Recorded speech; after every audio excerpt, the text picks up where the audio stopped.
Hello, my name is Derek. The Clemson University team is here. We are calling ourselves Tiger Gem for the purposes of this project. And we're really excited for you all to see our video. My team members are going to introduce themselves now. Hello, I'm Hope Owens.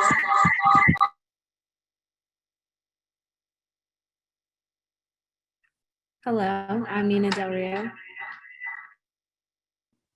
And I am Ryan Fisher. Thank you. Estella, we can play the video.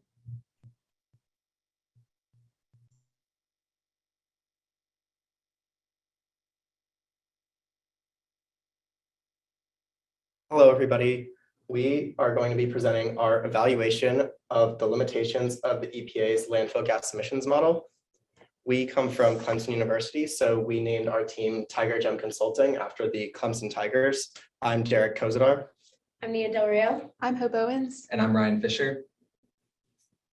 First, we want to just go over SWDC's problem statement. The problem statement is evaluating the limitations of the EPA's gas emission model, LandGEM, and developing an alternative method for land gas emissions.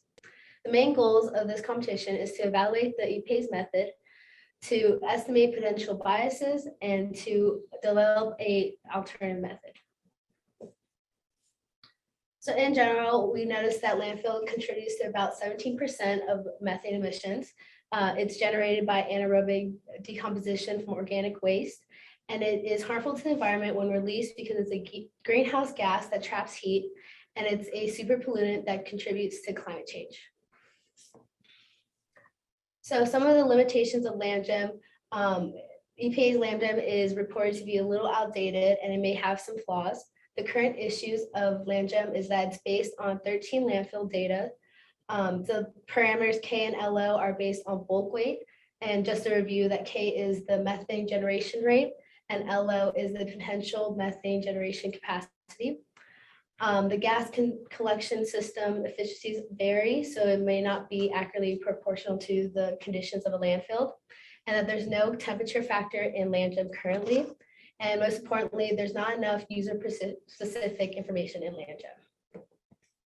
So our approach towards tackling this problem, we wanted to first understand the EPA's current model.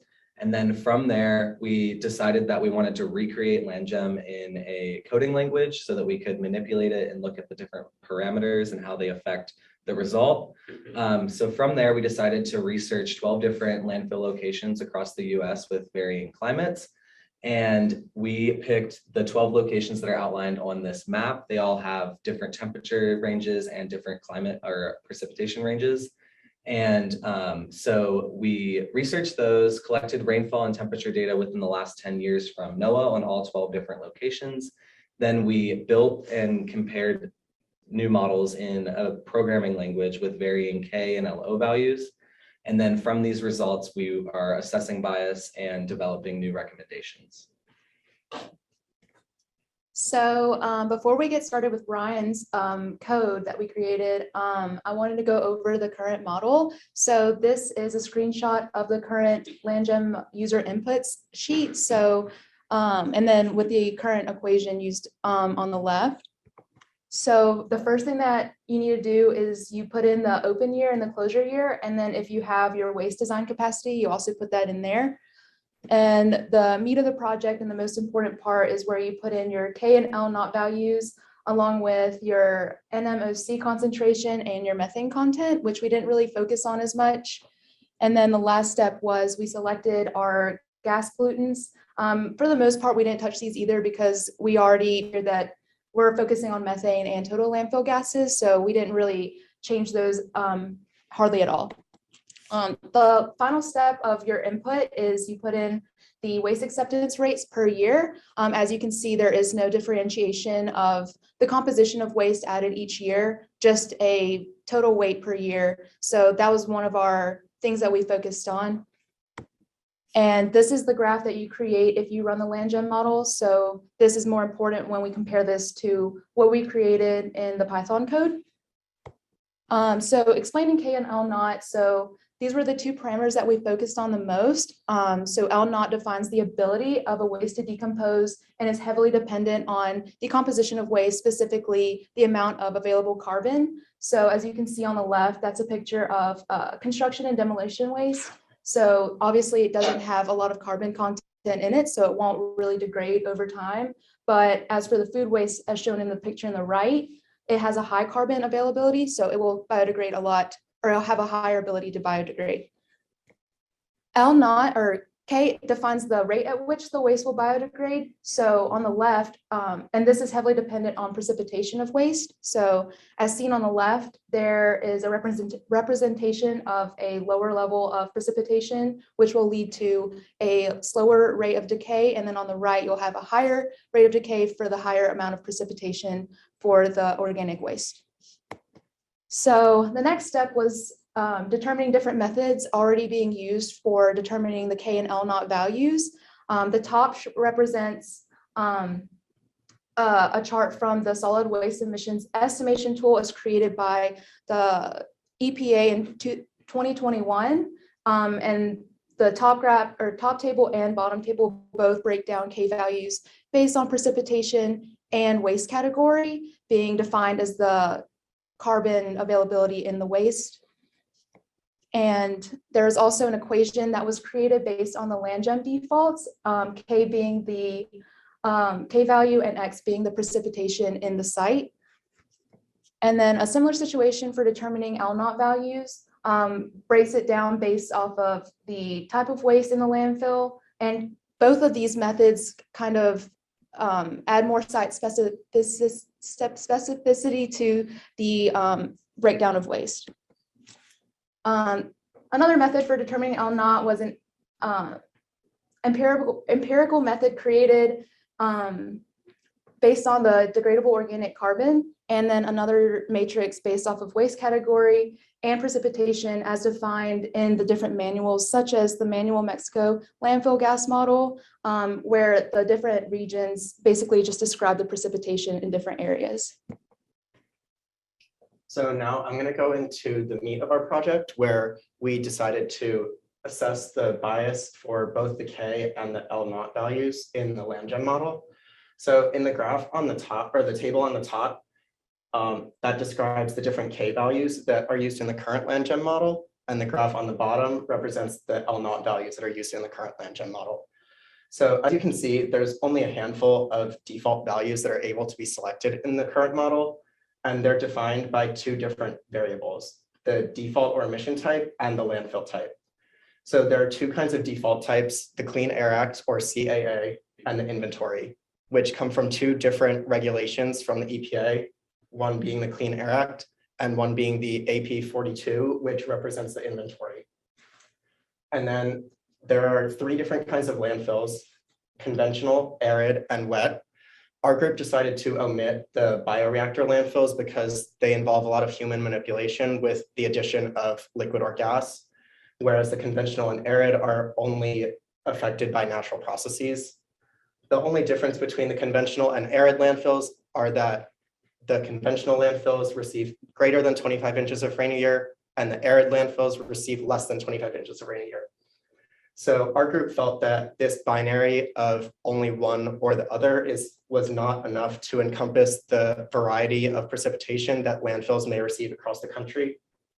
And so we decided to try and calculate K values on a greater range than what's currently available. The same goes for the L naught values, where the only options are really 170 or 100.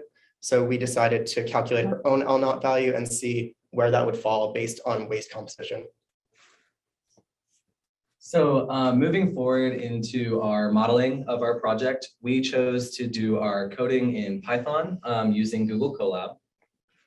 So to start out, we kind of wanted to make our model as user-friendly as LandGEM is. So if an operator or a consulting firm went in to use our model, then they're able to use it. So first we start by uploading trash data, which is your waste acceptance per year. And then you upload the weather data, which is temperature and precipitation over the last 10 years for your specific location that you're looking at. And then this is just kind of shows the weather data being pulled in and read by the code. And then reading the code, it outputs these two graphs, which show just a visual representation of precipitation and temperature within the last 10 years. For this sample, we used Wichita, Kansas, which is one of the locations that we looked at. And then we move into the waste data next. So this is the code reading the waste data that is brought in. So we have the year and then the waste acceptance for that year. And all of this data was taken from flight. And then this is a visual representation of the waste acceptance over the years for the lifetime of the landfill. So you can see that for Wichita, the waste acceptance dropped off between the years 2000 and 2020. And then this is just kind of an assumption that we made as a group. So this landfill is expected to close in 2040. It's still open. So we assumed the same waste acceptance for the years from 2020, so 2022 present till 2040. And then as you can see here, we have zero waste acceptance after landfill closure. And so to start, we wanted to build LandGem in Python so to make sure that our code works. So we started with the Clean Air Act, as Derek mentioned. And then our code reads through the data that's put in for precipitation. So we have greater than 25 inches. So when we're looking at the Clean Air Act, so our K value is 0.05 and our L0 value is 170. And then this right here is a representation of kind of the math that the current model does. So this right here does this equation. So that's just kind of to make it simple for understanding purposes. So all that code is doing is this right here. And then we have an output for that equation, which shows the methane emissions over the lifetime of the landfill. So after closure, you can see methane is still being produced, but it's less over the years. And we did the same thing for inventory. The code runs for inventory every time as well and has the same output, but it's a different graph because it's different K and L0 values. And now moving into what we did as a group for calculating our own L0 value within the code, we used the empirical equation, L0 equals 493 times degradable organic carbon.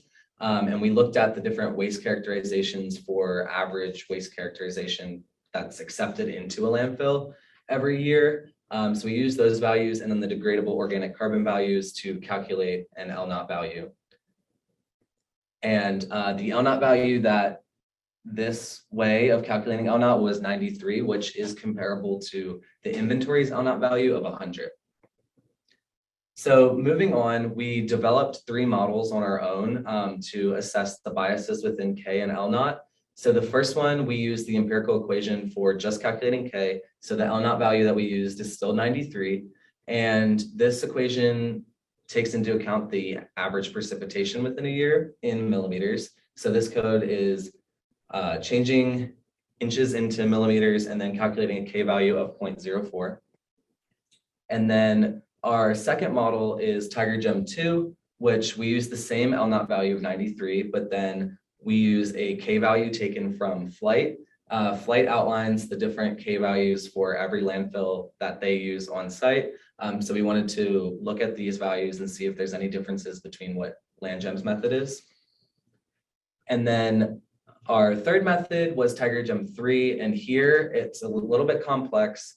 We decided on a maximum range and then a minimum range of K values, and we looked at 0.3 as our maximum range. We contacted a professional in the field, Matt Lamb, and he was able to tell us that anything above 0.3 is kind of not acceptable unless you're a bioreactor.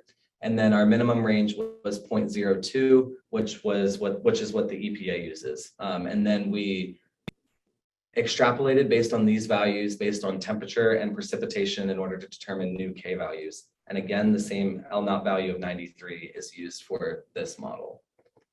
And then these are the outputs again. So all in all, the code finally comes up with these 2 graphs, which are summary graphs of everything that is happening in our Python code.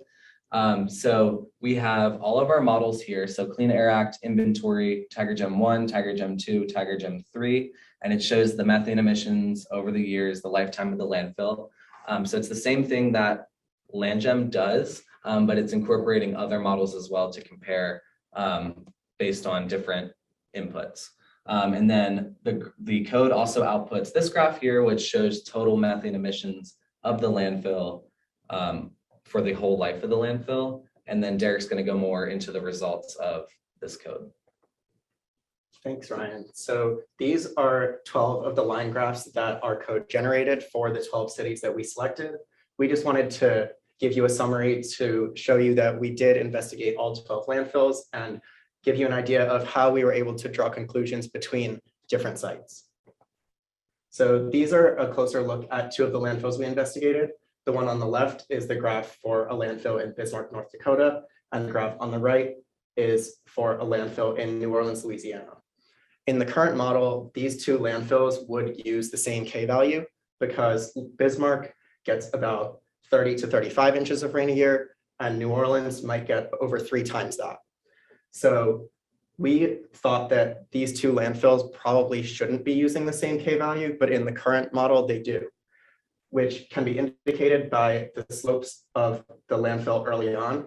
So as you can see, the landfill for New Orleans has a slope that's much steeper, indicating that landfill gas is generated at a much quicker rate than landfill gas at the landfill in Bismarck. So this indicated to the group that the precipitation in New Orleans is impacting the methane generation more than the current land gem model is accounting for, and that these 2 landfills should not be using the same K value. And then similarly, we were able to investigate landfills in Boise, Idaho, which can be seen on the left, and Las Vegas, Nevada, which can be seen on the right. These 2 landfills were the 2 driest that we looked at, meaning that they received the least amount of rain out of all 12 landfills.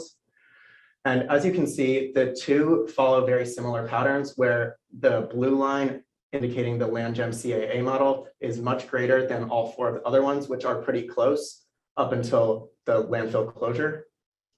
At that point, they have different degradation rates, but that could be due to a variety of factors. But we came to the conclusion that these 2 landfills follow a similar pattern because the ambient temperature of the landfill does not play as much of a factor as we thought it might. So Las Vegas, Nevada was one of the hottest landfills we looked at, and Boise, Idaho was one of the coldest we looked at. So by having similar patterns and using the same values, we came to the conclusion that the temperature inside the landfill has a much greater impact than the ambient temperature. And then, as Ryan said, this is just a different look at the line graphs. So this showed us that the landfills in Bismarck and Boise both have a much greater generation of methane in the CAA model than all 4 of the other models that were looked at, so much that it can be attributed to about a 70% increase. And that 70% increase is most likely due to the 70% increase in L naught values between the CAA model and the inventory. So in general, we concluded that land gem can be beneficial with more user input parameters. Precipitation can be inputted and it will increase the accuracy of decay rate parameter K. Variation in K will lead to more precise calculation of methane generation, and it eliminates any inconsistencies between average rainfall and heavy rainfall. So we also found that waste characteristics input would increase the accuracy of LO. As you can see in this pie chart, there's a lot of different compositions to landfills, and that organic waste such as paper, food waste, and yard scraps contribute a lot to methane emissions. We found that temperature is not a factor displayed in land gem. Our results of our methane emissions did not vary when temperature varied. So in general, we see that land gem should follow suit a little bit more of the SWDC model, which was created in 2021. It has a little bit more of a specific site parameters that focus a lot on climate and waste composition.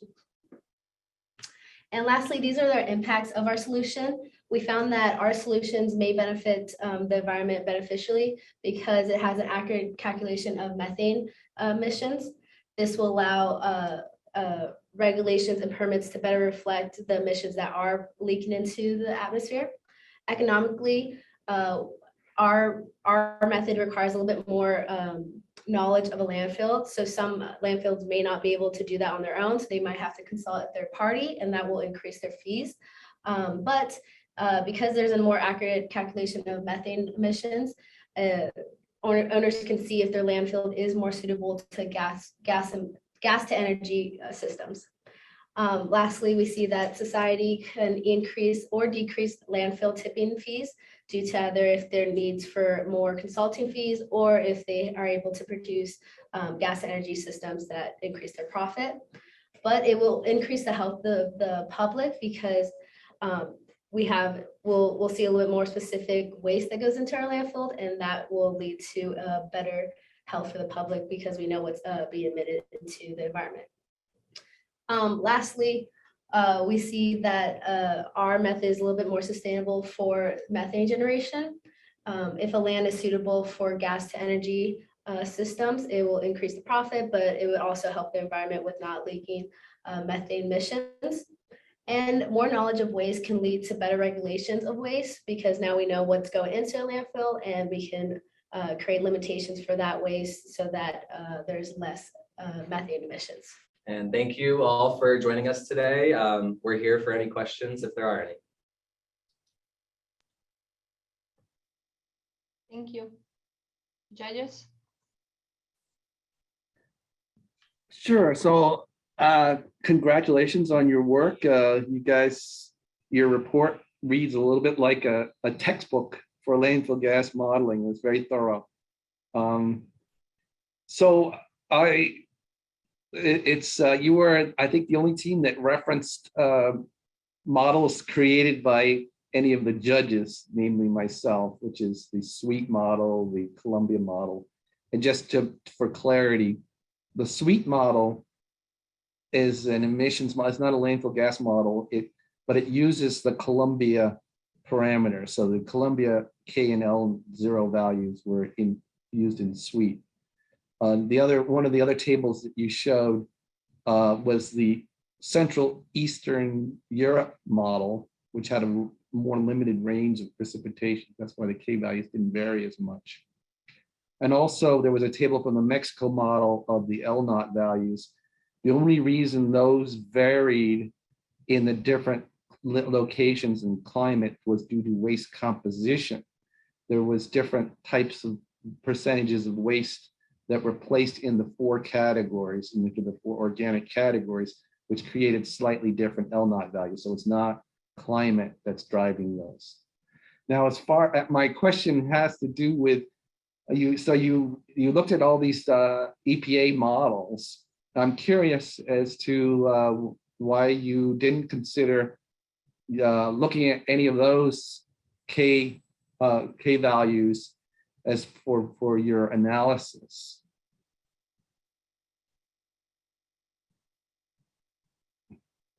It's just if you don't really have a good answer for that, that's okay. It's just a kind of rhetorical thing. And it was interesting that you referenced those models, but you didn't think that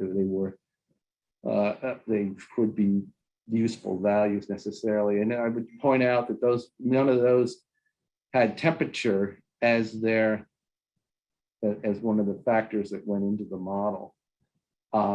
You guys are the only ones that recognize that temperature is kind of a what would you say, a distraction, kind of a wrong turn. But I kind of wanted to get clarification on how you decided that temperature was not a factor, because I think the graphs that you were showing were basically saying, when you use the same K values, your curves were similar, and the only variation on the shape of the curves was really having to do with the waste disposal data. So how exactly did you guys come up with the idea that temperature doesn't play an important role?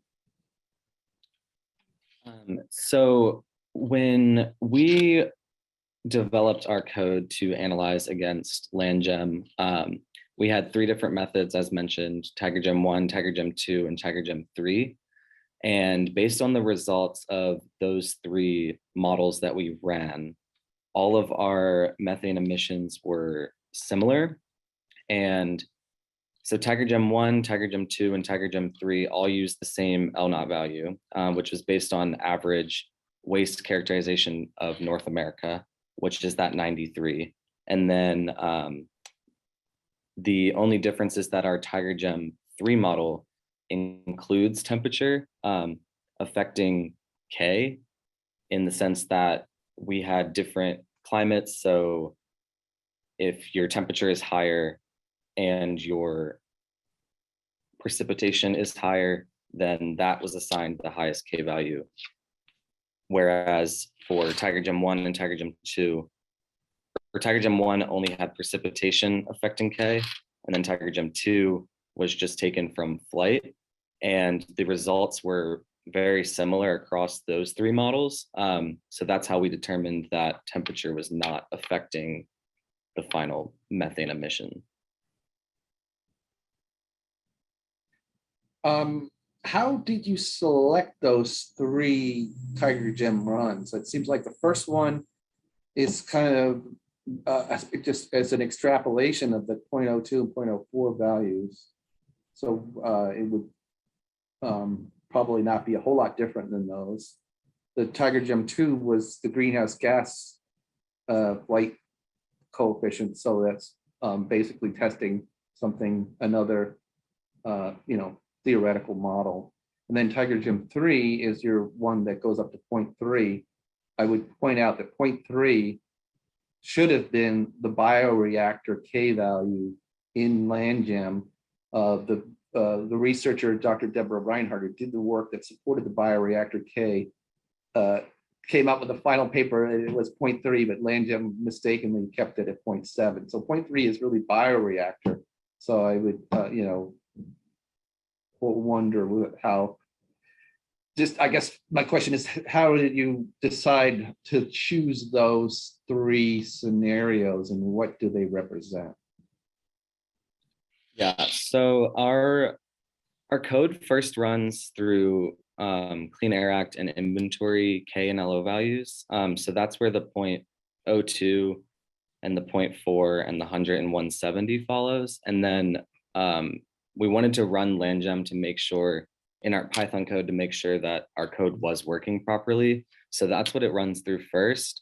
And then that TigerGem 1 code is based on the empirical equation K equals precipitation in millimeters, and then it actually calculates a decay rate. So that is only using precipitation for K. LandGem 2 was using the flight value, like you said, and then TigerGem 3, we spoke to professionals in the field, and that 0.3 value is based on projects that they used in their work, and they said that 0.3 is kind of the highest that they would ever go for a dry tomb landfill. And then we use the EPA's value of 0.02 as our lowest value and extrapolated based on the different climates between that range. So that's what the TigerGem 3 model represents. And that's the only one that includes temperature as a factor. Okay, I would just point out that there's no empirical K. There's just estimates. Empirical means it's based on data, and we're, or L0 too. Those are based, those are the DOC, the degradable organic carbon, might be something that's. Oh, I would just like to make a comment Mhm. about the reason that we didn't use other K values from current models. And I think the idea was we didn't want to follow off of exactly what someone else might have done. So even if we would have created an equation based off of K values from, say, the SWDC model, I just didn't want to go off of someone's work. So we were just trying to try something new, because it would have been so much like the SWDC model, especially once we added the waste characterization into part of our Python code. That's fine. I'm almost glad you guys didn't run the models that I created, because anyways, I wouldn't want to have my work be having to be the switch position here between judge and the one being judged. So that's fine. You don't have to run those models. Anybody else? Hala, David? Yeah, I'll jump in. First of all, the tome you prepared as a report, as Alex said, is very, very research-based. Excellent job. I know that I wasn't that good a student back in the day, and I would have never put that much effort into it. So really nice job in the Python programming, very impressive. I think one of the things that could have improved the presentation was, or maybe I missed something, was a little bit deeper dive into what data is actually out there from existing sites as opposed to simply comparing one model to another. I don't know if you have any comments on that.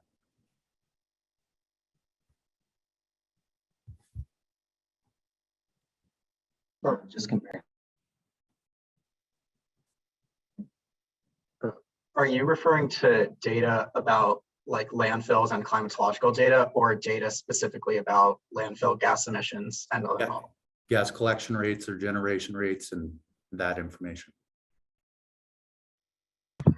So I did a lot of research on estimating K and L naught values. So there's linear regressions, which we considered, but because that's more of a, you generate it and then you measure it and then you create a K value, it seemed a little backwards. So we kind of went away from that. You can also take waste samples and test the biodegradability of that waste and then create a K value that's more site specific based on waste composition that way. So the more samples you have, the more accurate the K. And there were a lot of the equations we created were just based off of data anyways, based off precipitation. So we just wanted to acknowledge that it's a very complex situation because every site is so different and the amount of waste that comes in is changing. So your K is always going to be different for every type of load that you bring into the landfill. So we just investigated a bunch of different K values and methods of determining K and L naught. And we just picked 3 of them, but we had multiple listed out in our report. That's fair. Thanks for the explanation. I think in the end, like we talked about earlier, there is no, you're either making an estimate from collection rate to generation rate or some other type of estimate in the process. I was just thinking that more of a reality check compared to what sites are actually collecting would be useful as well. Thank you. Nice presentation. Yeah, you guys were super thorough. I mean, what David's point is that flow data, that's the only reality. You know, we can't really figure out K values, detailed composition, and because climate is always changing things. It's not only the waste characteristics that determine the K. K is very poorly known. And so the only reality is the measured flows.